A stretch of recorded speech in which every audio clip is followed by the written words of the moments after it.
Hey, so let's talk about generational discourse on TikTok. Big deal, happens all the time. Here's today's version. The Gen Z stare. This is from USA Today and their decked out in ads website. Thank you for all these advertisements. I'm not even sure I can post this. That's how many advertisements there are here. Gen Z's blank stare is the internet's latest obsession.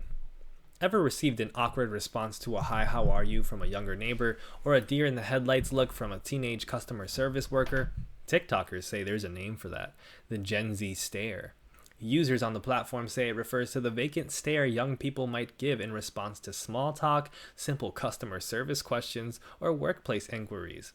Hypothetical skits on the platform mocking Gen Z responses are going viral. It's sparking a broader conversation about the impact of the COVID-19 pandemic, chronic technology use, and if Gen Z, the cohort between 1997 and 2012, lacks communication skills in the workplace and social settings. So, if you pay close attention to even just that little brief outline of the issue, you'll see maybe what some of the vibes are based on.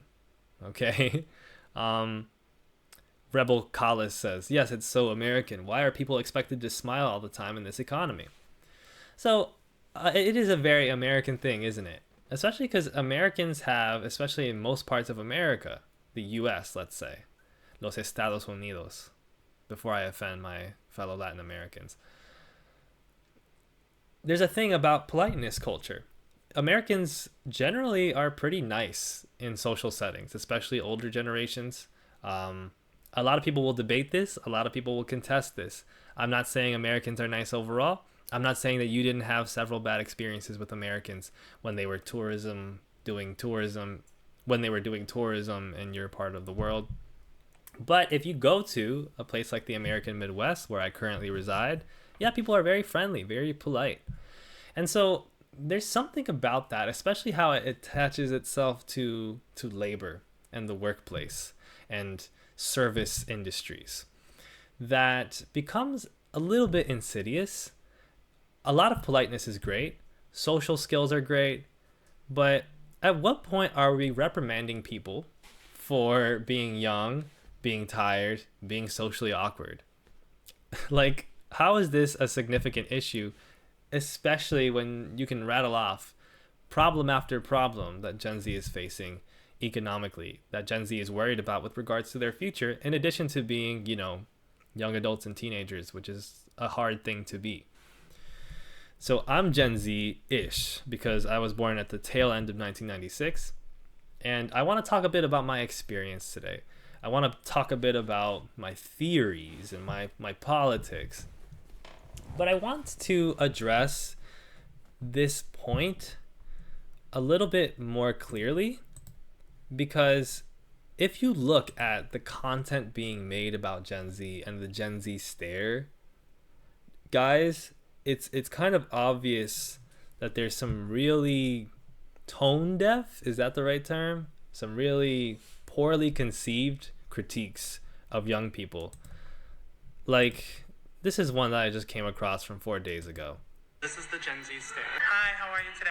This is a stitch of another TikTok. Okay. You would think a generation of people that wear their anxiety on their sleeve like a Labubu toy would actually understand that it's okay to be anxious. You guys don't have amazing social skills, bro. That's what the stare is. It's you not knowing what comes next in a conversation. And yeah, it's annoying. And I know what's going to happen.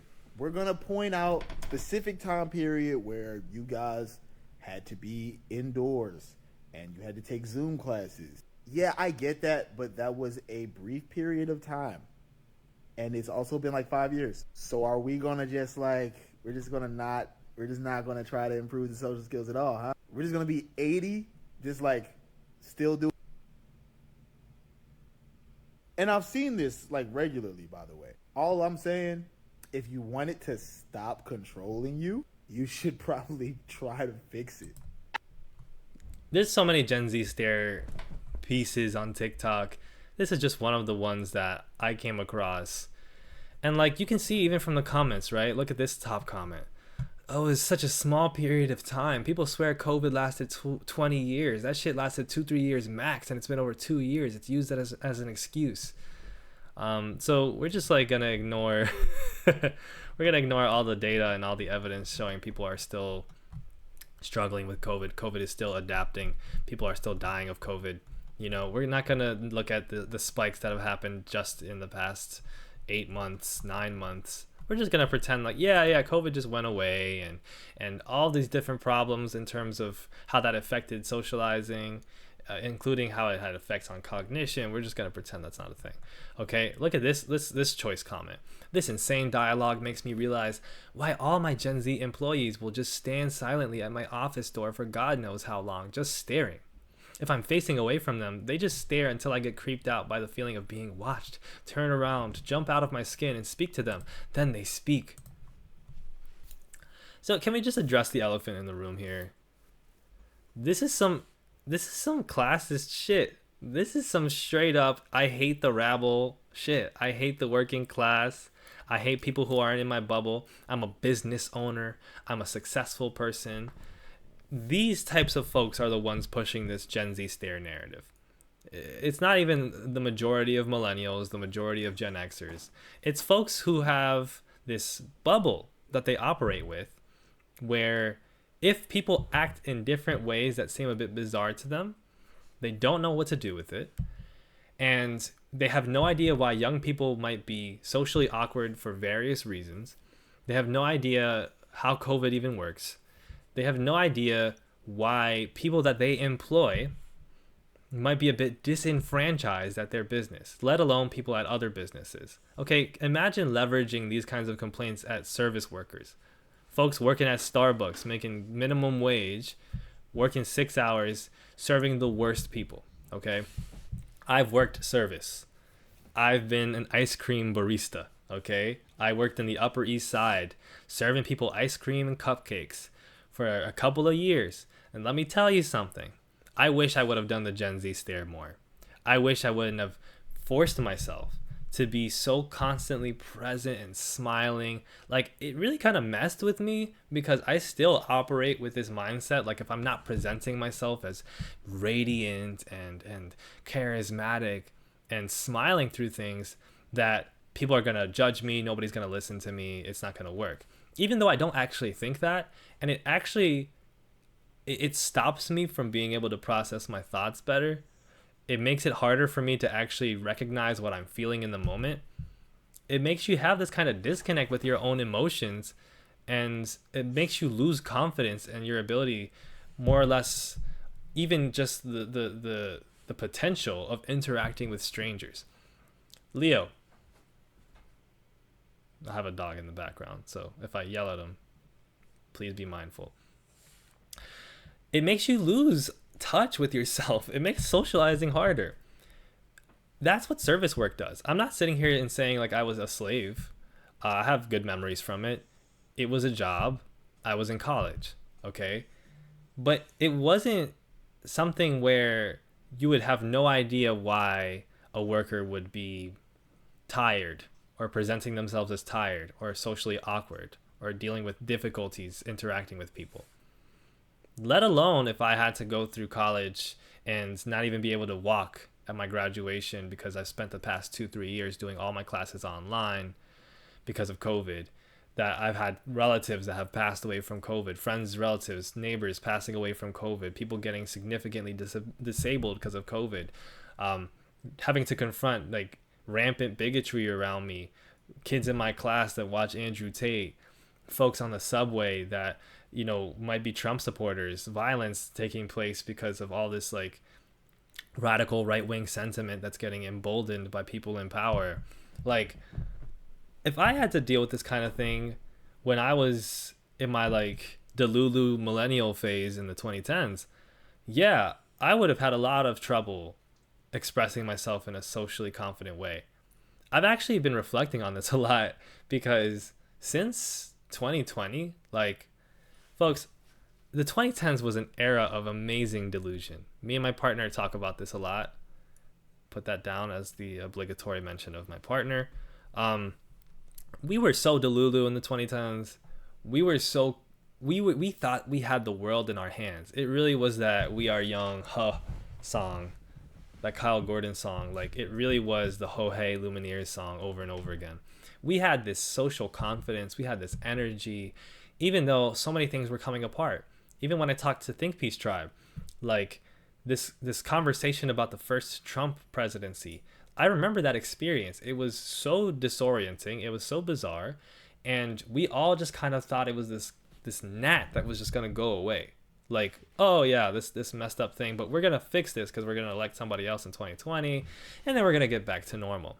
You know, that Obama era sheen took a while to wear off for people, and then COVID hit, and the Cold War reignites, and economic collapse, and all the good things that we talk about on a daily basis on my channels.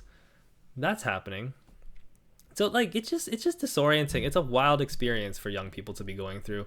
And aside from that, by the way, like, you're gonna tell me that in the 2010s and the 2000s and in the 90s and 80s and 70s, that people who are 16 years old, 18, 22, working unpaid internships, serving coffee, weren't socially awkward, didn't give people attitude, didn't have blank stares on their face? You're gonna act like this is just a positively brand new experience that only Gen Z brings forth?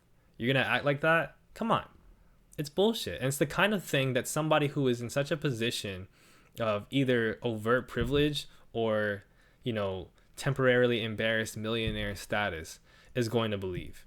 Okay? Anybody who is connected with what's going on with the young people, including many right wingers, right? The Tucker Carlsons of the world are already tapping in and trying to talk about how bad the cost of living is for young people and spinning that into white nationalism. Let alone all of the folks who are centrist, left-leaning, leftists, or like center right, that are all recognizing, oh my God, the housing market is a disaster. You know, let's get into it a little bit, okay? There's this piece that ran on Forbes. Gen Z might not be able to afford a house for the cost of living now, but give it 10 years. First of all, the oldest Gen Z is 27. So, you know, you're telling people who are 27, 26, you know, when you're 36, 37, now you're gonna be rolling, right? They're about to become the richest generation with $36 trillion amid the great wealth transfer. By the way, like, let's do some math. Let's do some arithmetic here. So what's the great wealth transfer that's going to happen? When older people die. Like, this is the thing that I have to be excited for, is when my mom dies, I'm going to get inheritance.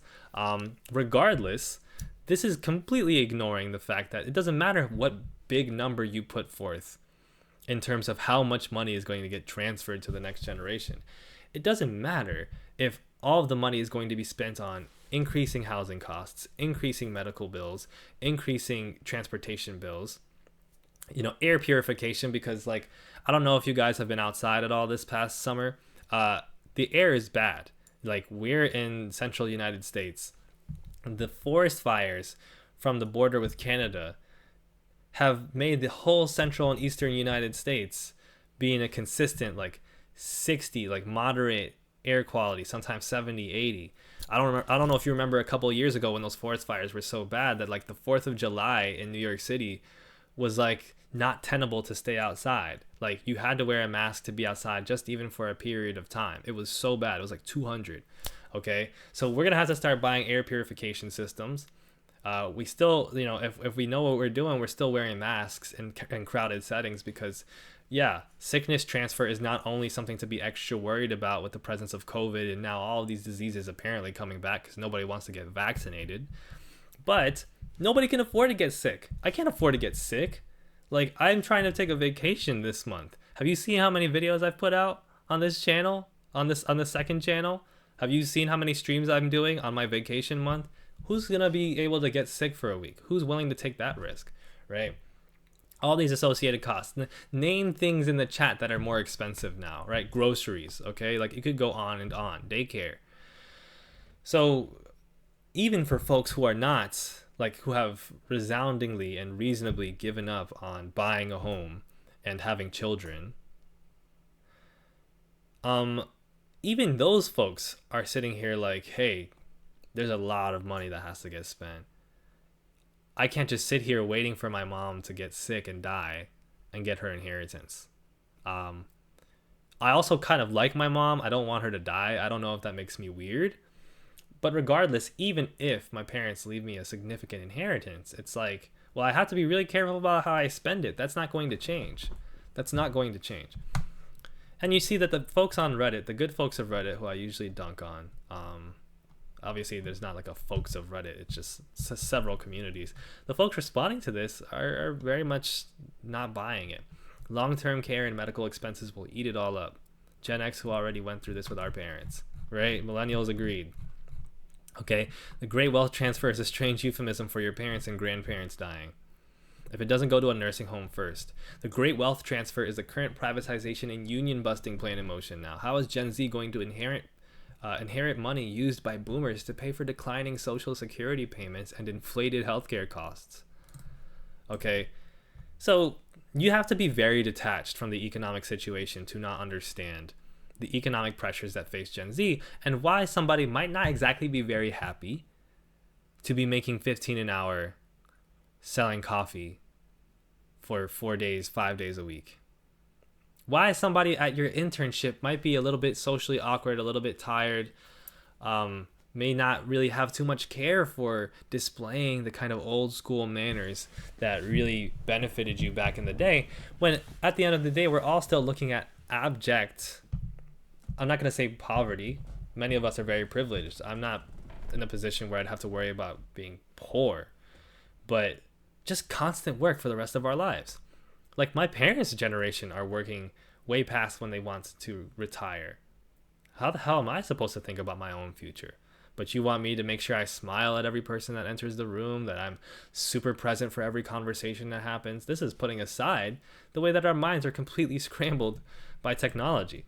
Okay, the way that our minds are completely scrambled by constant social media usage, which is being pushed on us, and all the advertisements. You saw that fucking USA Today article.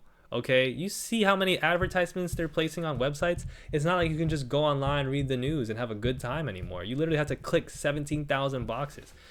So even if you're not scrolling through social media feeds, the experience is just exhausting. And this is a necessary experience in order to be informed about what's going on, connecting with other people on a consistent basis, and to, what was the other thing I was going to say? To have work prospects, okay? A lot of us are making content, even those of us who aren't working in careers where we're making content. We have to be online in order to network. We have to be on LinkedIn, and then we have to be messaging people on Instagram.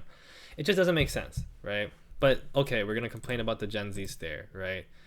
Inflation. You know, large amounts of money. You know how much like a Zimbabwean dollar is? Like, do you understand what inflation means? Do you understand why these large numbers, trillions of this, don't really move us anymore? Oh, 33 trillion, the largest wealth transfer in history. It doesn't matter. It's about how relative that money is for the rest of the economy. You know, this is another USA Today ad-decked article where we have information, you know, just basic reporting on like how Gen Z has been hit harder by inflation than all other age groups. And the effects could cast a shadow over their financial health for years to come. And you're wondering why I'm like zoned out. You're wondering why I'm like, you're wondering why people are actually, again, frankly, not interested in playing these fucking games anymore of all these social norms. We're not interested in putting on this, like, if you're a millennial or a Gen Xer and you're showing up for your unpaid internship, yeah, you might have substantial reason to try to play the game as well as you can. But for most of us, there's not even anything to gain from it tangibly. So what's the point? Leo? My dog's getting a little attitudinal. So this is the situation facing Gen Z. But, you know, we're going to keep making fun of them. We're going to keep talking about, like, oh, yeah, the Gen Z stare, the Gen Z stare. I'll take a millennial pause over a Gen Z stare any day. And this is someone saying that, you know, trying to be all in good fun, talking about the, you know, I get it. Make fun of how Gen Zers do this a lot. They have these blank expressions. I get it. They're socially awkward. I get it. You can make funny jokes about this, okay? But when it's coupled with this sentiment of Oh, it's like speaking to a shy toddler. Why are they so scared? The lack of conversational skills. It really be so confused. It's like they unplugged or something. Like, some of you guys mean well, but you're still not really getting it. Why wouldn't these folks be awkward? They're young adults, they're teenagers, they're tired, they're exhausted. Why don't you just do a little bit of math in your head and be like, hey, well, let me not like judge this person. Let me not make fun of them. They're just like me. They just have a different upbringing. They have a specific situation facing them. Leo, stop it. I don't know if you guys are hearing this in the background, but this dog. Yeah, some people are saying Leo gets it. For me, it's literally PTSD. Ah, ha, ha, ha, ha. Yeah, you'd be surprised. Like as Sadie's saying, you'd be surprised how many people actually suffer with PTSD, CPTSD, and not just exclusively Gen Z, okay? A lot of the points that we're raising are not to say, oh, Gen Z is the only tragic generation. We don't face the same kinds of privileges that others do. We only face issues. We're so uniquely ravaged by neurodivergence. Like, this is something that faces all generations, but we're the ones who have our whole future banked on it. We're the ones who are trying to do the work to change that or trying to navigate that, while folks who are 50, 60, 70 are frankly just happy to stay as far deep into Lulu world as they can, right? I got my money, I'm just going to finish my thing, and I'm just going to work, and whatever, I take my pills. And like, we're the ones who have to actually reckon with what the world is like. Now, that's not to say, oh, Gen Zers are all this united front of extremely woke and intelligent people. There's a lot of Gen Zers that are not good. There are a lot of Gen Zers that don't really get it, that are just as out of touch with the situation. But this is the kind of thing that you have to keep in mind when you interact with different generations. And look, like, just hammering home, like, how this, like, what kind of position folks are taking, what kind of position folks are in when they're making these sweeping critiques about the Gen Z stare, right? So this is from somebody else's TikTok that this person has stitched with 1.4 million likes. Can I get a bowl with beef, rice, beans, and guac? Our system is down, so we can't accept cards, only cash. I don't carry cash. Yeah, I'm sorry. Did you want me to pull the cash out of my ass? Like, this is the position that a lot of you are coming from. Let's be honest here. Let's not act like we're all social critics. Let's not act like we're all, genius who have just realized exactly the kind of effects that COVID has, exactly the kinds of differences between generations and things that Gen Z just doesn't get. Quick tea sip. Let's not act like that. A lot of y'all are saying this because you're annoyed with dealing with people who make $12 an hour. You're annoyed at dealing with 18-year-olds at your local Popeyes or your local Starbucks or your local cafe, whatever, your local Qdoba, not exactly speaking to you in the way that helps you keep yourself in that Delulu mindset. Leo has left the room, by the way. Like, this is what you're actually annoyed about. Be honest. You're annoyed because you think of yourself as this very nice, very cool person that everybody should enjoy looking at, that nobody should ever get fast with, and that should never be inconvenienced by service workers trying to figure things out on the fly because you haven't made their job easy for them. You're annoyed because you work at this job that doesn't pay your employees well, or works with them only as unpaid interns or low paid interns, or you work in this corporation where you have this managerial role, and these young folks are coming in and their situation economically is troubled, and you're annoyed that you have to reckon with that. You're annoyed that you have to think about that. You're annoyed that they're not acting in a specific way that makes you feel like you're in the same world you were living in 10 years ago, that makes you feel like you are in fact this main character, or you are in fact this wonderful person who has nothing to consider about the world, who gets it.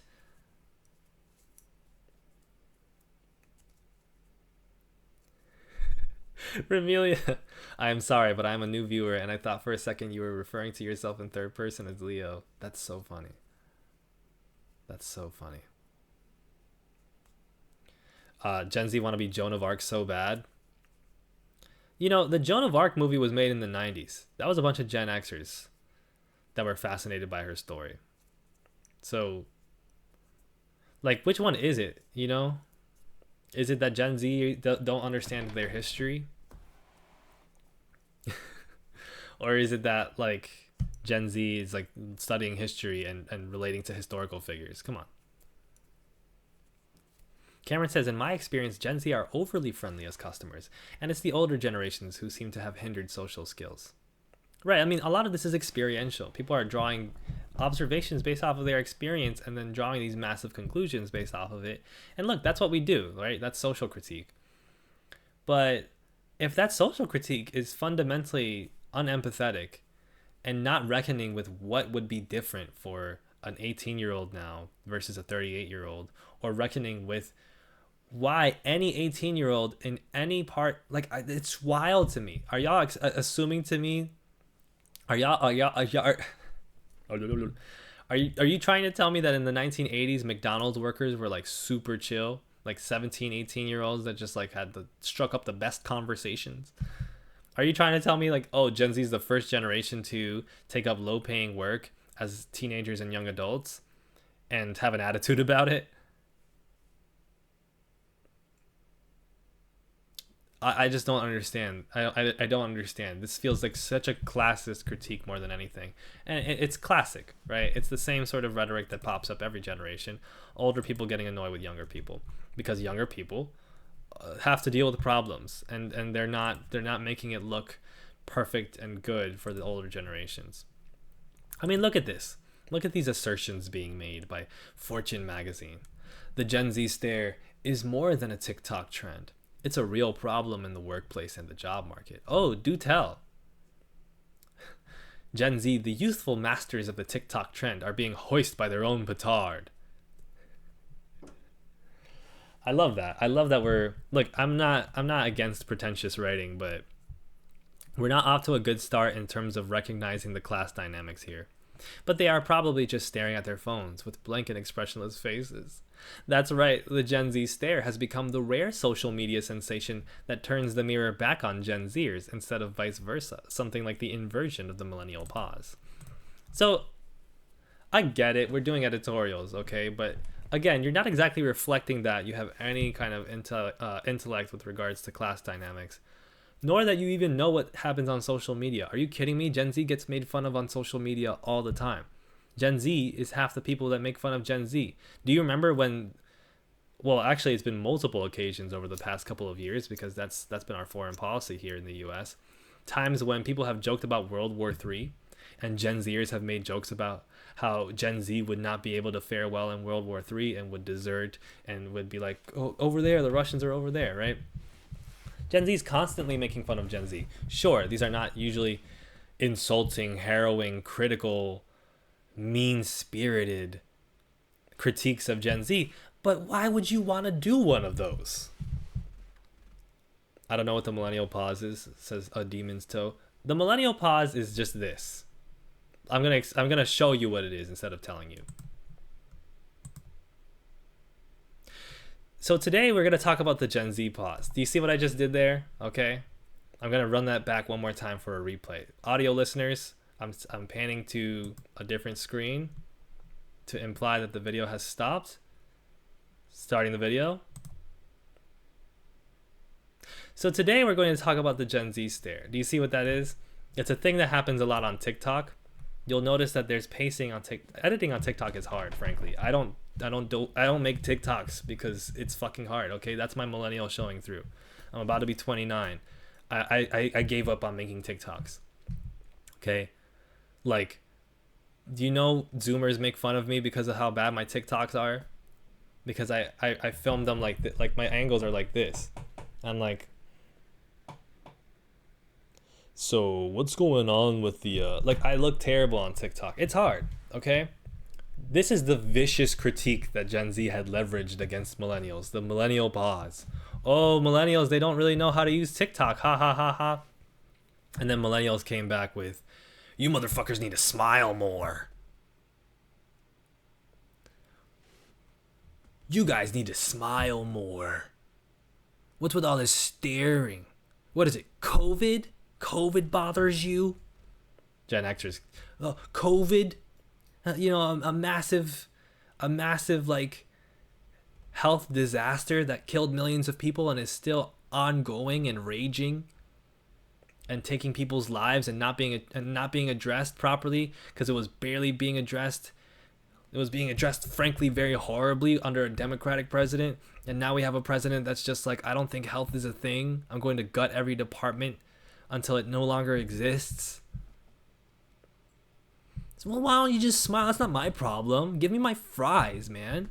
Give me my fries. And don't just give me my fries. Smile.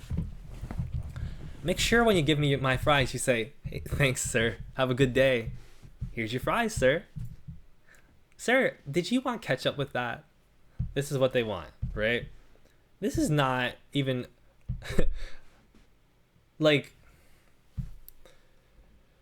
I want to stress to you, this is not a millennial beef or a Gen X beef. Even as many Gen Xers as I've previously covered, with as many Gen Xers that are very sus when it comes to their political opinions. This is a bunch of people who are out of touch with class dynamics, out of touch with the economy, out of touch with the political situation, who just want to show up, okay? They want to show up to their Whataburger. They want to show up to their Raising Canes and be given their chicken fingers with a smile and a polite conversation. Because they have no idea why they should treat the workers at their Raising Canes like human beings who might have to have economic and social and political considerations, who might be tired and overwhelmed from a tiring and overwhelming existence. You have any idea how tiring this is? Economic exhaustion. Nelly came up with that term just before I came on, borrowing from Exhausted of the Earth by Ajay Singh Chaudhary, my favorite book. Exhaustion. People are exhausted.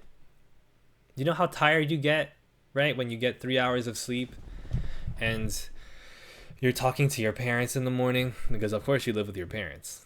Who's going to afford to have their own house or their own apartment? Or you're talking to your annoying roommate in the morning and you haven't had your coffee yet. Millennials, Gen Xers, okay? I'm putting it in terms that you can understand. You haven't had your coffee yet. You know how tired you feel when that happens? That's every single day for most people.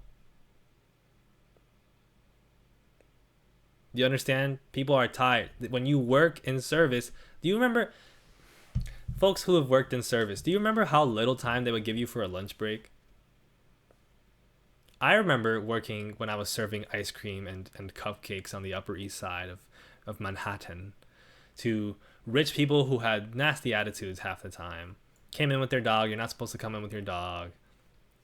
Talking in mean ways. What is this? What is this? Not reading the signs. The acoustics in the room were terrible. Okay, the acoustics were terrible, so you had to yell, "Can I take your order? Can I take your order, please?" It's an exhausting existence. And then, in this 8-hour shift, they give you 2 15-minute breaks where you can just sit down and go for a few minutes. And then they give you a 30-minute break and not a minute more. A 30-minute break to go run across the street. This is what I had to do, right? Run across the street, actually 3 blocks, go to the deli, get a BLT on whole wheat. It takes about 5-10 minutes. So you've already taken about 12 minutes to just go get this thing. Then you're taking another 7 minutes to run back for your lunch break. Now you've got about 11 minutes to sit down on a chair in a basement, and it's not a comfy chair. It's not a comfy chair. It's a metal chair in the basement where it's cold. And you're sitting with this BLT going because there's no time. Because there's no time. And then I'm going back out there, and again, me, a striver, trying to be this cool person who the bosses love and the coworkers love and the customers love. Because at the end of the day, it's about selling an experience to the customer. that leaves an impression with them so that they come back in and they look for you. And they know that the workers at this establishment, they care. They care. They're polite. They have good vibes. Which, yeah, like I like a good cafe with good vibes, right? But this is what I'm doing. I'm right back. It's just a minute later. Hi. So, yeah, it's everything with the dots. Everything with the dots on it represents the flavors we have today. I should have Gen Z stared more. I swear to God, this pisses me off. I'm so happy that people are doing this now. 22-year-olds, 21-year-olds, 18-year-olds, 50-year-olds. I don't care. Do not give them an inch more than you need to. They're in desperate hiring situations anyway. That's why they're bringing your ass in. They're desperate, okay? And the more and more workers that they have that literally don't take nonsense and actually just present themselves authentically, the more you'll do a better job of conversing with your customers anyway, right? Like if I show up and I'm just blank face and I'm just, hey, how are you doing? And I'm just explaining like this apparently treasonous register person did in this TikTok we just watched.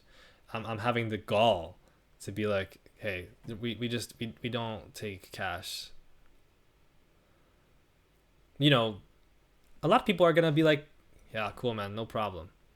But of course, half the people who come in want to be assuaged that the world that they live in doesn't actually exist. They want to have this experience which the American experience has cultivated. This is, I don't like giving Europe credit for things, but this is one thing that Europe understands a bit better. This American experience, when you come into our establishment, it feels like home. It feels like home. You know, it doesn't feel like home for me as the worker. So just do the Gen Z stare. Like, it's a good thing. Keep it up, right? And frankly, you know, I didn't even get through this article. You know, it's a real problem in the workplace and the job market. Have you had an unsettling experience with a barista while trying to order a coffee? You were discussing an assignment with a colleague and weren't sure if they were understanding you because without saying anything, they just stared back at you.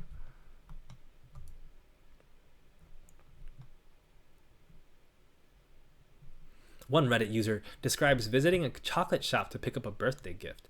The young person working at the counter just stared blankly at me as I smiled and said, "Hi." She said nothing, even when I said thank you after the interaction. It makes me self-conscious. I start wondering if I did something wrong. Did you get the cake? Did you get let me make sure I get this right. The birthday gift. Did you get it? Okay. Did somebody yell at you? Somebody call you a name? Was the service bad? Did the person like mess with it? Did the food come out bad? What was it? Oh, like the person didn't talk to you? So then don't tip them. I don't know. Why is it everybody else's problem? Obligatory burp. What's up, Monmore? Shout out to you. We've got somebody working at retail right now. Somebody working retail right now. Look, we're all pretty privileged people to be living in the imperial core in the United States or parts of North America, parts of Europe, and be working at these jobs as young people. Okay, we do have privileges. We're not the biggest victims in the universe. But that doesn't mean that we should just pretend like we're robots, especially when there's just no tangible benefit to it. If you're paying me $30 an hour, shit, I'll kiss every customer that comes in. I could pay for treatment of herpes with $30 an hour. It's still not enough, by the way. It should be like 50, 60. But like, you get what I'm saying. Vidar says, I can't stress enough how grateful I am every damn time the service person does not say a word to me. Please do the stare. Please don't talk to me. Don't make me be awkward. Haha. And it's also like, you guys just have no charisma, right? Because have you never come across a person who is having a bad day? You're talking about these Gen Z people having no social skills. Have you never come across Have you never come across a person having a bad day? Are you being serious? Are you being for real? Have you never come across a person who's been like tired, doesn't want to talk? You know, you can't do the math to be like, oh, somebody didn't have their coffee. You know, you can't be the math to be like, oh, I hope that person's okay. Sometimes you go into a cafe, there's rancid vibes. People seem like they've been fighting. It seems like it's been a hard time. I'm going to sit here and act like I'm the victim. I'm not working. I'm not working. And we'll touch on this because, of course, this always goes back to like, they don't value hard work. They don't value economic contributions. They don't understand the importance of a job well done. Piplups is correct about 30 an hour. People have this conception. And obviously it's so out of touch. You know, this Gen Z stare thing, this isn't a millennial versus Gen Z thing. This isn't a other generations versus Gen Z thing. What this is a bunch of people with money being mad at the poorest, being mad at the working class, being mad at middle class kids who are struggling with a very difficult socioeconomic situation because they're not faking it. Right? And they leverage these threats, right? It's a problem in the workplace. Look at the workplace impact. It leads to misunderstandings, perceived rudeness, and in some cases, customer dissatisfaction. Some managers report higher stress and even consider leaving their roles due to the challenges of managing Gen Z workers, with 18% saying they've thought about quitting and 27% preferring not to hire Gen Z if possible.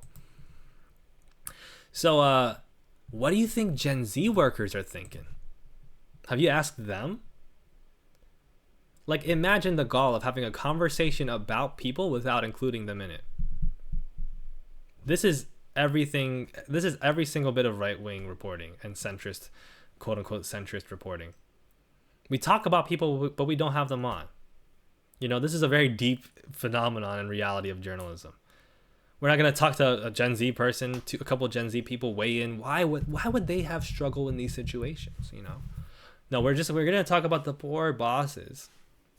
Oh, these poor bosses, they want to quit because the Gen Z workers stress them out. What do the Gen Z workers think?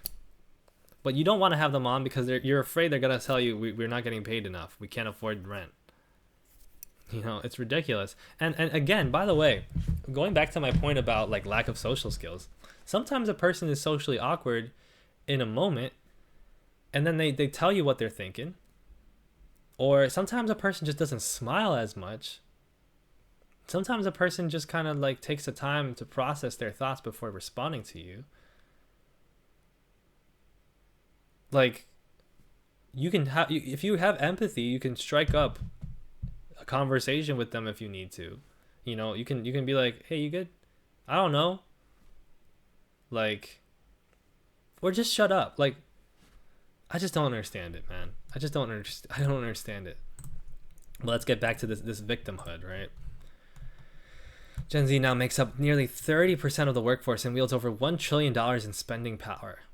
I love how this is this section titled The Broader Economic Context, right? And what do we get? Gen Z is 30% of the workforce and they have all this spending power. Oh, really? Somebody forgot to tell me that. Their digital first habits, preference for authenticity, and skepticism of traditional workplace norms are forcing companies to rethink everything from training to customer engagement. While the stare might frustrate some, it also signals a move toward a more direct, less performative style of interaction, one that could ultimately reshape service industries and workplace culture for years to come. Okay, cook a little bit, Fortune. At the same time, Gen Z reports elevated levels of anxiety about career prospects, labor market where the safety premium of a college degree has nearly disappeared. It's disappeared. Big tech firms have pulled back massively on hiring recent graduates as they turn to AI and automation.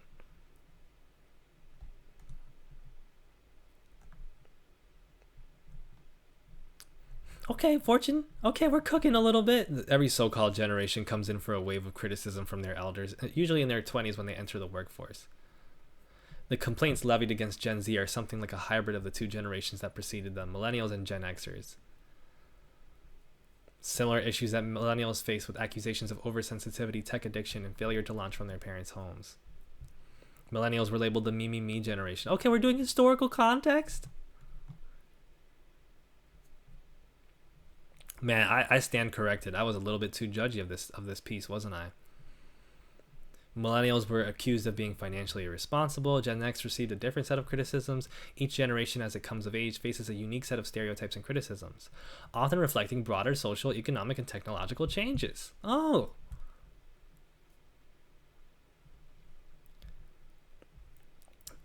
So it's still at the end of the day this milquetoast conversation about, we have to address what Gen Z is different about. We have to address the differences in Gen Z to harness their full potential in the workplace and the marketplace, right? I appreciate that this article goes on to give some level of credit and some level of empathy to the actual Gen Z experience and what might be emerging in terms of why they act differently in the workplace. That said, it gives so much credulity to the boomer, Gen X, millennial mindset even. But specifically the employer's mindset and specifically the customer's mindset of absolute entitlement and outrageous demands from folks facing adversity, from folks facing some level of challenge, like challenging experiences. Like, it gives so much credulity to these privileged perspectives that are out of touch with why people might behave differently, right? Especially in the former half. And you have so many pieces like this, right? We could add this other piece. One stunning data point explains the Gen Z stare and why it's going to backfire on them. And the data point is AI is reshaping the labor market.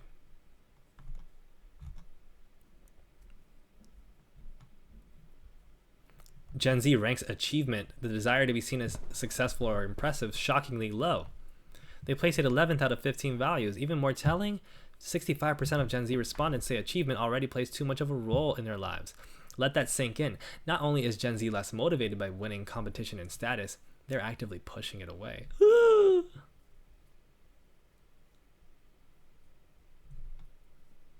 Okay, but look at how this article ends. The workplace won't bend so quickly. AI is reshaping the labor market. Official employment numbers might look steady, but anecdotally, the job market feels different, especially for early career workers. It's shifting from a buyer's market to a seller's market, and employers are noticing. Many hiring managers, the same ones who now finally have a label for this phenomenon, are starting to adjust their filters. Achievement-driven candidates might have once been seen as overly ambitious. Now, they're the ones companies will chase. There may not be many Gen Zers out there who value achievement, but managers are likely going to be looking for them now more than ever. And one way they will know them is by how they look back. So we do this low-level concession to the Gen Z experience. Oh, a Gen Z faces a really difficult work and social experience. Oh, they're really tired of this bullshit and they're changing how they approach it. But then we still pull it back to, well, at the end of the day, if you don't act like you care, you won't get hired. I might as well not be hired. I'm not making any money from this shit. I'm cussing a lot. This is so corny. Like, sure, I'm sure aptitude and smiles and good vibes will get me a long way. The communication will get me a long way. But it's not actually being borne out in the realities of the economy. And there's no good reason for a person to just assume that putting all this extra stress on themselves to present themselves a certain way and ruin their own ability to be authentic to themselves in an age where there's a lot of ways that you can monetize your authenticity, particularly online. There's no evidence to suggest that that's going to get you some sort of high status in the workforce, there's no reason to believe that if AI can just replace your job, that you can save yourself with a smile. And that's all just the realities of how capitalism has evolved. And this is where we should get Marxy. This is where we should get a little bit Marxy. I want to talk a little bit about labor alienation before I finish with a monologue on my experiences. Estranged labor. This is from the Economic and Philosophical Manuscripts of 1844. Would you mind if I read to you a little bit?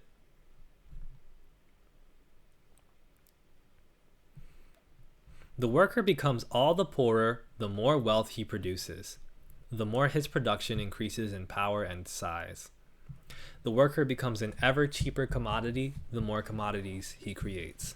The devaluation of the world of men is in direct proportion to the increasing value of the world of things. Labor produces not only commodities, it produces itself and the worker as a commodity, and this at the same rate at which it produces commodities in general.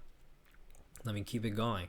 This fact expresses merely that the object which labor produces, labor's product, confronts it as something alien, as a power independent of the producer. The product of labor is labor which has been embodied in an object which has become material. It is the objectification of labor. Labor's realization is its objectification. Under these economic conditions, this realization of labor appears as loss of realization for the workers. Objectification as loss of the object and bondage to it. Appropriation as estrangement, as alienation. I'll keep going. So much does the labor's realization appear as loss of realization, that the worker loses realization to the point of starving to death. So much does objectification appear as loss of the object, that the worker is robbed of the objects most necessary not only for his life but for his work. Indeed, labor itself becomes an object which he can obtain only with the greatest effort and with the most irregular interruptions.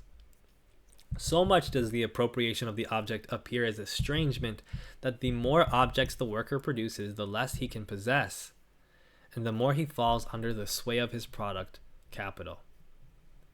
The worker becomes all the poorer the more wealth he produces. Labor produces not only commodities, it produces itself and the worker as a commodity. The object which labor produces, labor's product, confronts it as something alien, a power independent of the producer. The objectification of labor. The more objects the worker produces, the less he can possess, and the more he falls under the sway of his product, capital. And finally, and then I'll talk again, all these consequences are implied in the statement that the worker is related to the product of labor as to an alien object.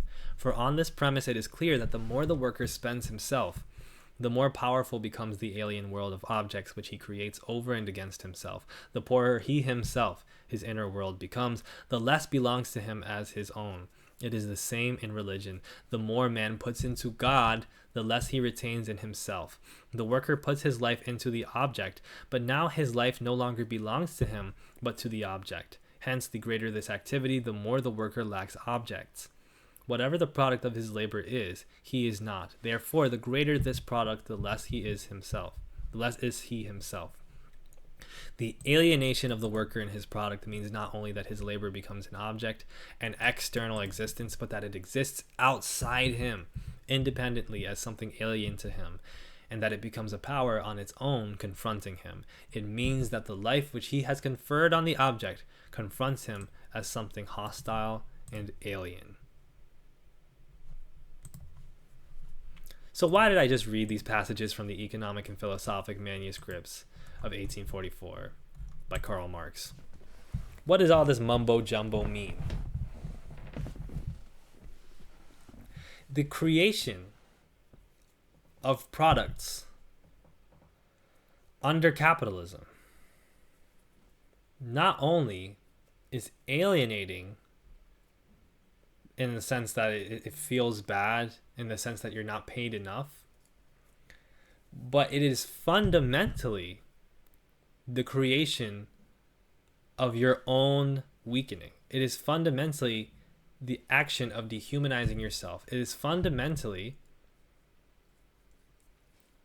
the putting of your own energy, your own real existence into an object, something different from you that exists to create wealth, which means less and less for you. Now, this can be explained in certain ways by saying, like, the more you put into the work, the less you put into yourself. But it's fundamentally talking about the relations that go behind this work. Even when, in cases like mine, or as Krogan points out, as Krogan says, you know, the labor alienation, the fix to it is to make your own product. So it's an easy fix, at least. That's not exactly true, because at the end of the day, you are still beholden to creating capital. It is with capital that you are allowed to keep living, because you live under capitalism. But the more capital that you create, the less of yourself exists. The more that you alienate yourself, the more that you are alienated from what you create. You become poorer the more wealth you produce, even when it is wealth that goes directly into your own pockets. It is still something that you're creating strictly for the sense of creating wealth. Strictly from the sense of creating wealth. So, in my experience as a YouTuber, yeah, I work from home. Yeah, I set my own hours, right? Of course, you can argue that my employer is really YouTube, but I'm a freelancer. I create my own thing and sell it to YouTube. And if another service pops up that I find more expedient, more useful in order to feeding myself, then I go to there, right? I do it on TikTok. I do it on Instagram, right? But I'm doing it so that I can live, because I need capital to live. But by creating capital, I live less, because I am working. Only through getting other people to do this to themselves can I create wealth for myself without estranging myself. And this is the experience that extends to all the different facets of capitalism, including how today capitalism makes its profit and extracts wealth from you through consumption, as Krogan kind of talks about, and through consumption permeating through every part of your existence, to where anything that you have to do, anything that you need to survive, comes from the market. It comes from capital.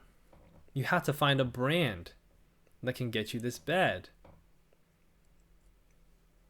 You have to connect and put money in the pockets of oligarchs in order to socially connect with other people. Your time is being bought from you. Your energies are being bought from you, even when you do not consider yourself working, let alone when you are working, even if you think you're employing yourself. Does that make it as bad as working in a factory? No. But that gets to the point of what this actually is. This is a reality of capitalism. You know how I've been making these points of 70s and the 80s and the 90s, teenagers were like this at work as well. Teenagers had difficulties relating at work as well. And this particular iteration of it is only styled a bit different based off of the current economic and social situation faced by these teenagers and young adults, as well as the fact that their attention is so aggressively extracted from them that they are less and less connected to their own emotionality. They're less and less connected to their own time and attention. This is the reality.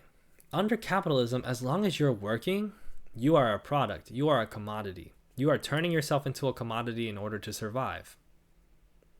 And that has deleterious effects on you, even in good situations, relatively. It has deleterious effects on you when you know that you can't survive just because you have backing from other people. You can't survive because you're a human being. You only can survive because you produce. And the moment that you stop producing, everything is in danger. And these logics permeate everything that we do. So if I stop producing as a husband, as a married man, what is my relationship?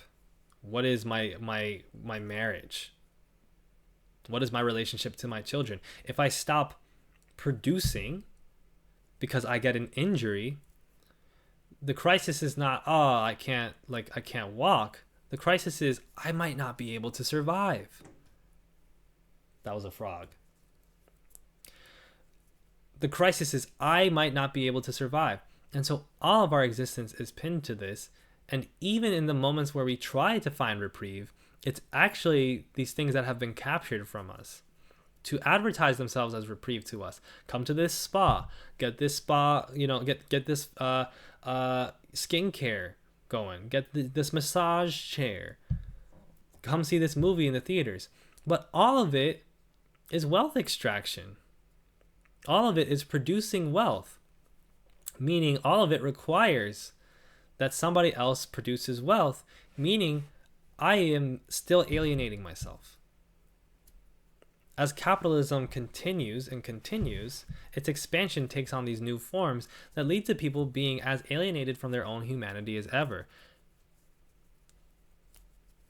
They colonize your time, they colonize your space, your air. They colonize the things you look at, your eyes, your enjoyment. They colonize everything. So I might get the massage chair, but now I got to be worried about whether I can pay the bills. Or every time that I buy one of these products, even if I have a lot of money, I still have to think about, well, couldn't that have gone into a savings account? Couldn't that have gone into an investment? Couldn't that have been put into buying some products to produce more capital? And that's why, even for capitalists, capitalism is inherently dehumanizing. It's just like Paulo Freire says when he talks about oppression dehumanizes the oppressor and the oppressed. Elon Musk is barely a human. Okay? Elon Musk is a reptilian creature, not to dog whistle anything. These folks are barely real. That's why they're like that. There's nothing organismic about them. They've made themselves into robots, and they resent the fact that you are not doing so as well. They resent other people for thinking about anything other than turning themselves into robots, than turning themselves into capital. They resent it. So when you go to the local Qdoba or your local cafe, after you've gotten off your 6, 7, 8 hour shift at a managerial position, or you've been doing work on your small business, working overtime, and you've been convincing yourself, this is what's good, this is what I gotta do, so that you can keep yourself being a robot and not actually have to worry about the costs that it's having on your humanity. That lack of humanity starts reflecting onto everybody else, projecting onto everybody else.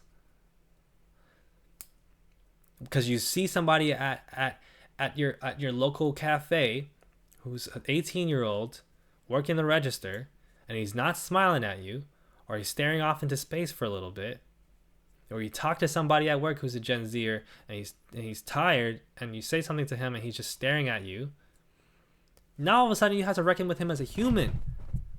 And if I have to reckon with him as a human, then doesn't that mean I have to reckon with myself as a human being? Doesn't that mean that all this roboticism that I'm engaging in with myself is for naught? They hate being reminded of humanity. That's why when people show them their humanity because they do anything other than producing wealth, they get angry. They get depressed. They get upset. They go, oh, is there something wrong with me? No, there's something wrong with them. It's the Gen Z stare. Because they're not continuously pushing themselves into the wealth cycle. They are a human being with emotional and social needs, and they're tired, and they're socially fatigued, and they're not happy, and they know that their future is messed up.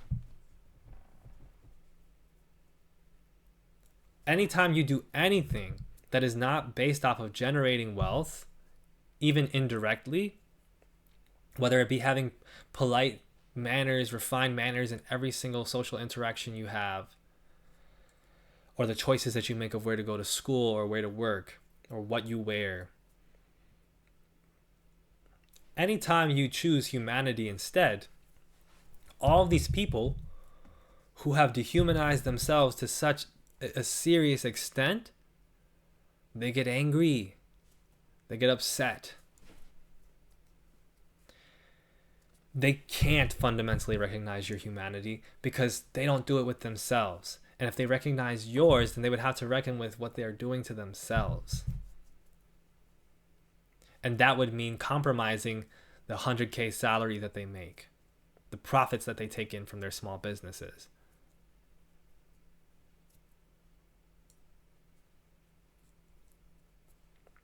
Do you understand why they're so resentful of art and why they make all this AI art and talk about artists, you're in trouble? Do you understand why they hate the Gen Z stare and all these things that Gen Zers allegedly do, even though the evidence is obviously quite tenuous?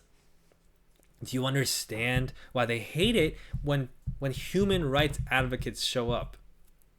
When people say, "Hey, can you do this for a political cause? Can you say something about genocide? Can you donate? Can you boycott these companies because they're literally killing children?" Do you understand why they get so mad? Why they start seething and running away from it? Because they do it to themselves. Because they have fundamentally accepted that alienation of themselves in order to generate capital is a good thing. And the moment that they have to question that, the moment that any of those logics have to be worked against, what is wrong with these people? What is wrong with these people?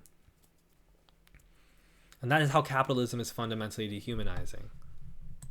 And that is why they show up, and even as they show you little bits of how they can recognize what Gen Zers are going through and why they might act this way, their conclusion that they really want to share with you is that, hey, you're not going to make money, you're not going to generate capital.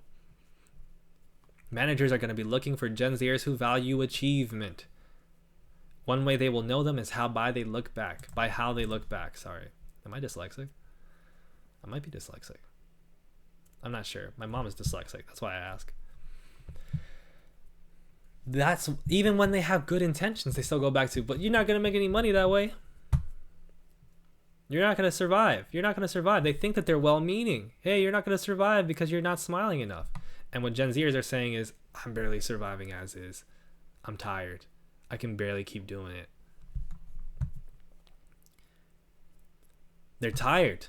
People are exhausted, and people are also exhausted of having to try to keep up with absolutely everything. So I want to tell you my story now. Hearing all of this and hearing all this conversation about entitlement, because that's ultimately what this comes back down to, doesn't it? It's that same old tired conversation of these young people are entitled. They actually want their needs to be met instead of just pushing themselves to generate as much capital as possible. What annoying young people, right? So let me tell you a bit about my own story. So aside from that job that I had in the Upper East Side, which was tiring enough, serving ice cream and cupcakes and cookies to people and smiling, "Hi, how are you?" and yelling in this room that had terrible acoustics and dealing with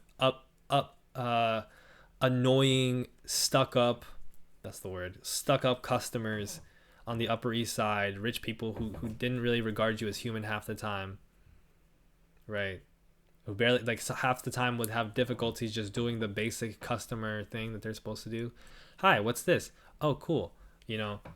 Constantly asking you questions that you've answered multiple times, complaining to you, "Oh, this establishment isn't the way that it's supposed to be. It used to be better." Tantrums. Aside from that, that was a time period when I was in college. What I was doing in college, this is undergrad, was studying journalism. I have a journalism degree, a bachelor's. And in my last semester of university, I needed to have an internship. In some kind of journalism place. And of course, I fluffed up being able to get that from like a office from like an established publication. So what I thought was, let me think outside the box. I'm going to reach out to a journalist. And see if I can intern for a journalist, and that would work. So I reached out and I was put in contact with this journalist who at the time was rising in his star.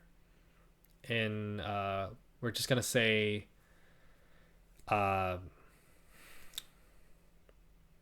what can I say? Because I'm not going to give away this person's identity. They were a rising journalism star in the art scene, and particularly with representing marginalized voices in that art scene. Okay, they were, let's say, a person of color, so I won't specify exactly what ethnic group, and they were queer.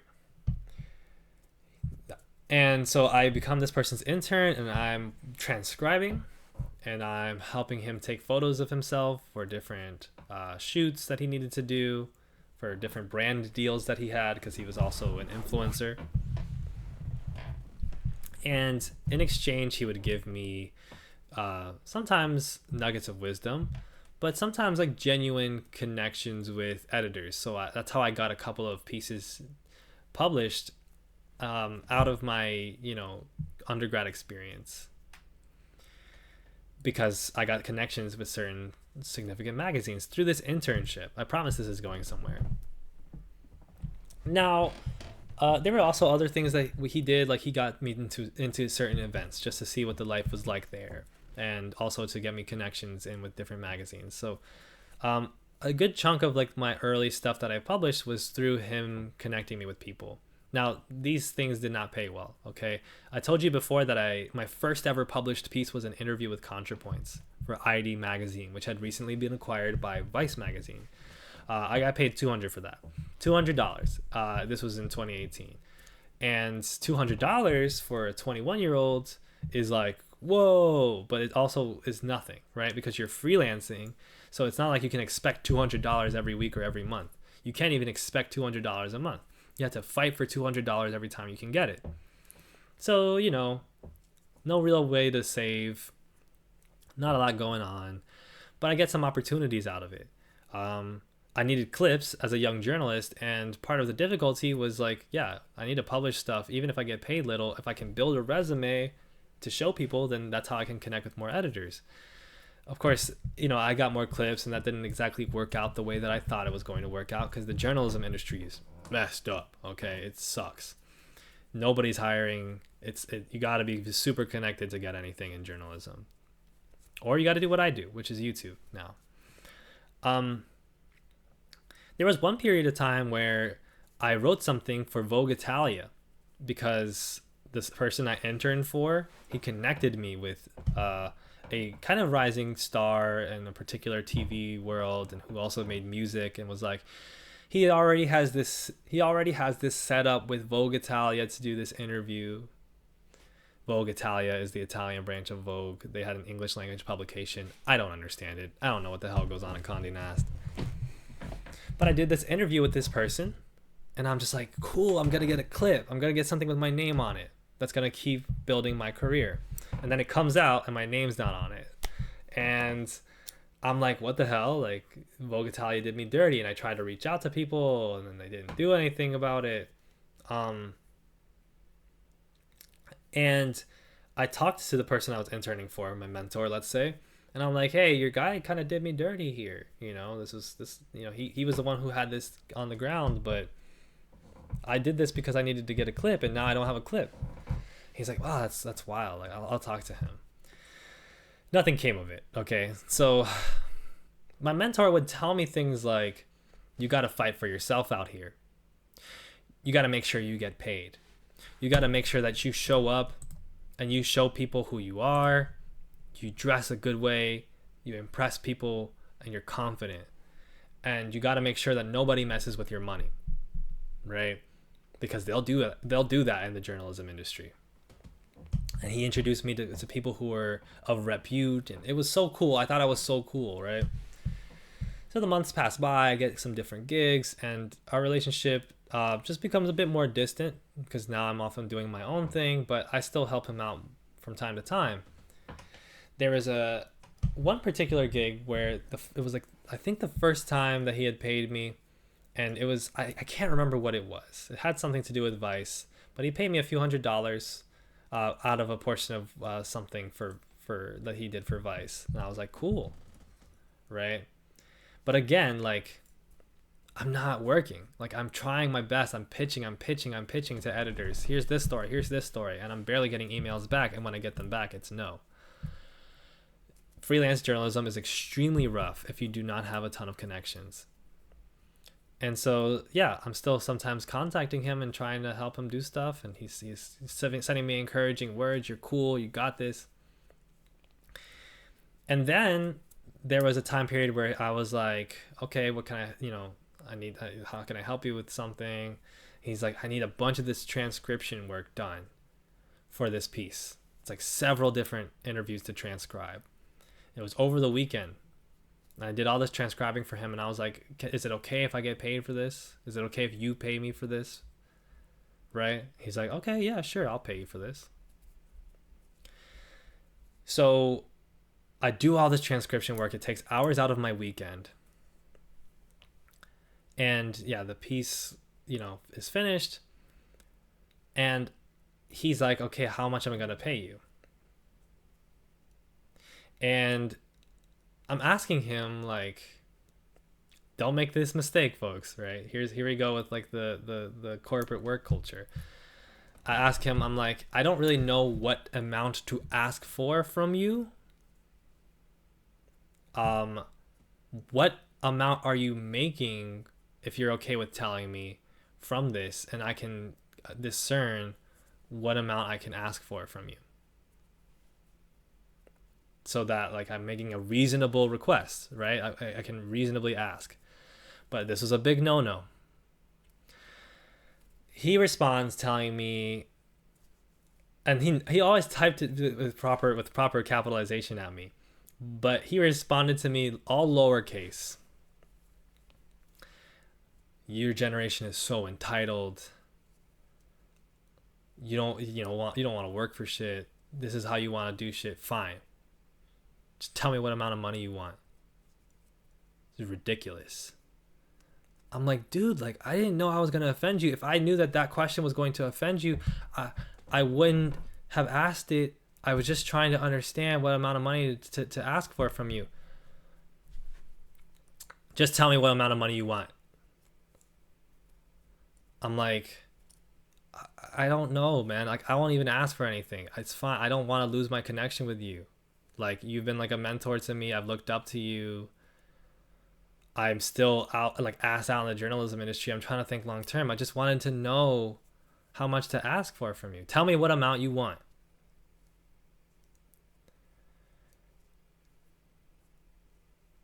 And I'm like, okay. And I request $100 from him.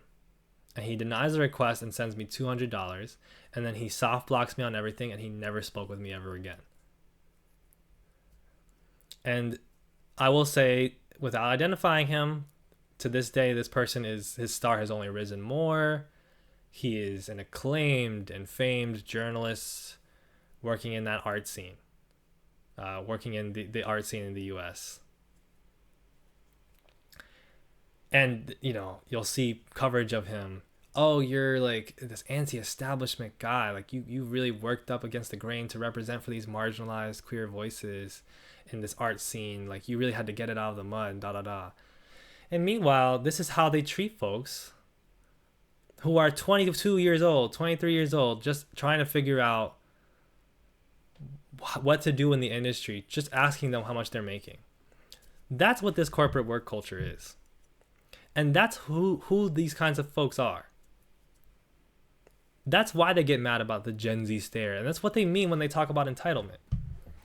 They don't have any interest in solidarity. They have no solidarity. They have no solidarity with you.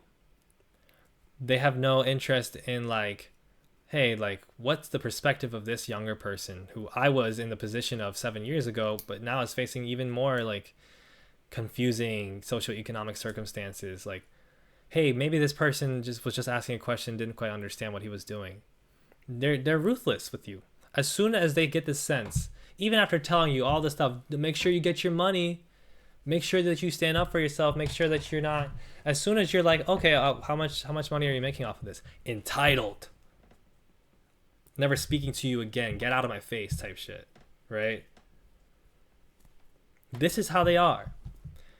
And that's because they have to exert so much. This is a very hardworking person, sure.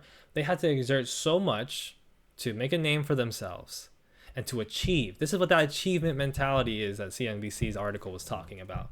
This is the achievement mentality. I got to achieve. I got to make this money. I got to build my capital.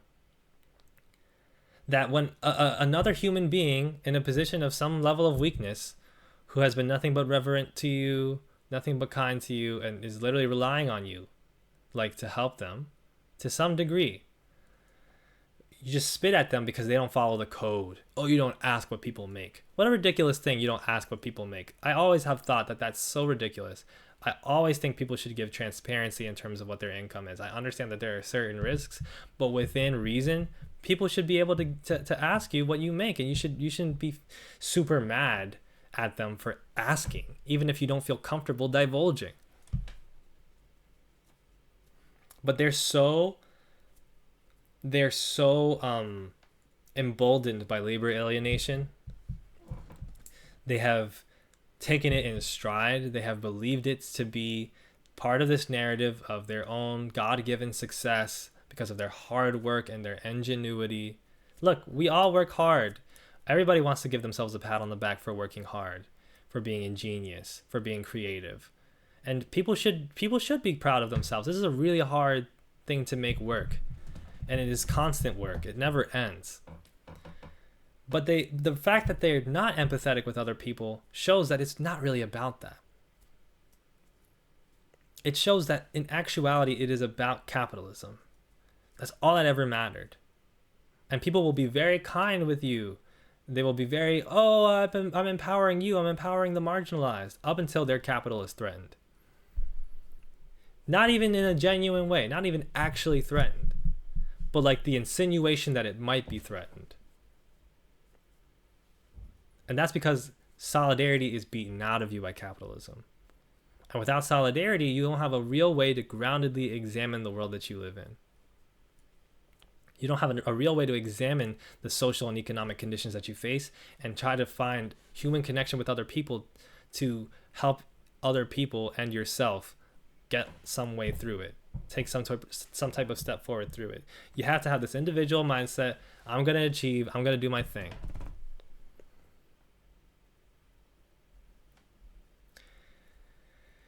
So yeah, I've never talked to that person again. And that was not the last time that an older journalist in the industry bullied me in some way. I was made fun of by older journalists that I interviewed, that I told that I respected a lot, that were respected in my field, for saying like innocuous things on Twitter, bad takes maybe. You're bullied by older journalists as a 21, 22-year-old, 23-year-old, just trying to make your footing. Nobody steps aside and goes, hey, this isn't cool, or I disagree with your take, but I understand what you're trying to do. Just be careful. Or I disagree with you here. Here's why. I think you should be careful about this. I think you should reconsider this opinion. They don't take you aside. They don't look at you in the eye. They don't even listen. Not even a phone call, nothing. They just eat you alive as soon as they get the sense that they need to. So this is why I am firmly on the side of Gen Zers, even though I am barely a Gen Zer. And I'm firmly on the side of particularly the Gen Zers who are deciding that this is enough, that enough is enough. I'm not going to push myself to meet some norms, some ridiculous norms of the corporate world. I'm not going to be obsessed with achievement. My humanity is at stake here. It's being extracted from me from all angles. And until I let myself just exist, despite the opinions of people that I'm supposed to look up to, until I let myself just exist, I'm just going to run myself into the ground, and I'm not going to have anything worth the damage that I do to myself.